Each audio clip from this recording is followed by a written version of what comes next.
Travers with ABC News, following the story. Good morning, Karen. Hey, good morning. Busy day here on Capitol Hill. There are going to be 4 votes, 2 Democratic measures, 2 Republican measures, aimed in a sense at taking some action on guns, specifically the no-fly list and terror watch list. And unlikely, though, McGraw, that anything is going to pass. There's so much politics up here on the Hill that even just getting these votes to the floor was a multi-day, complicated, knockdown, drag-out fight.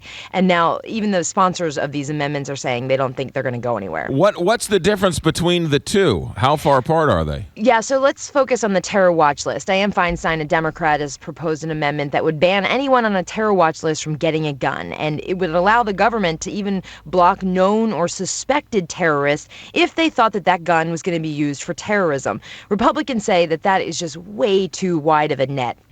And the measure put forward by John Cornyn of Texas would delay a gun sale to a suspected terrorist by 72 hours, allow prosecutors to look into it, but make them go to court to show that there is a good reason to block the sale of that weapon permanently. So it's a very big difference. Everybody's saying something should be done to prevent someone like Omar Mateen from getting firearms, but it's a matter of how you do it. Karen, how much of this is the Democrats don't want to solve this problem because they want it as a campaign issue going forward?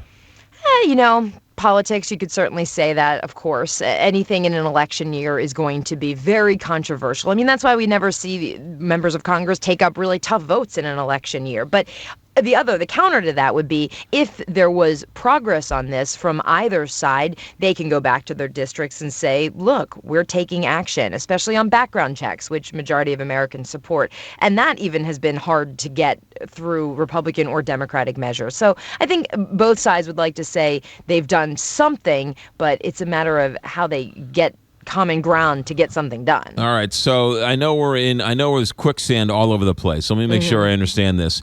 Donald Trump is more in line with the Democrats on this issue than his own party? Yeah, go figure on that one.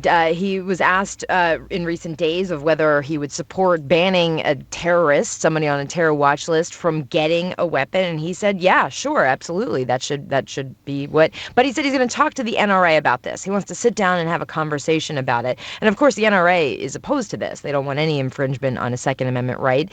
And McGraw, it's interesting to also think about who else is opposed to stuff like this. Civil libertarians who say that you can accidentally get on a terror watch list or that no-fly list through a clerical error, a spelling mistake, and it could take you months, if not years, to get off of it. So in the meantime, you shouldn't have your Second Amendment rights infringed while that's being sorted out. So some strange political bedfellows on this, but all eyes on Donald Trump to see when that meeting happens of what he comes out of it with. There's a story out there that's saying that he wants victims, and we played the clip, people in bars and restaurants to be able to carry guns. And the NRA has said, we don't even want that? Right. And then, today there was a tweet this morning. I hate having to cite his tweets, but there was a tweet from Donald Trump this morning saying that what he meant by that was that there should have been more armed security guards and there should have been more armed personnel having guns that would have stopped Omar Mateen, not, a Western-style shootout with all the patrons of the bar, but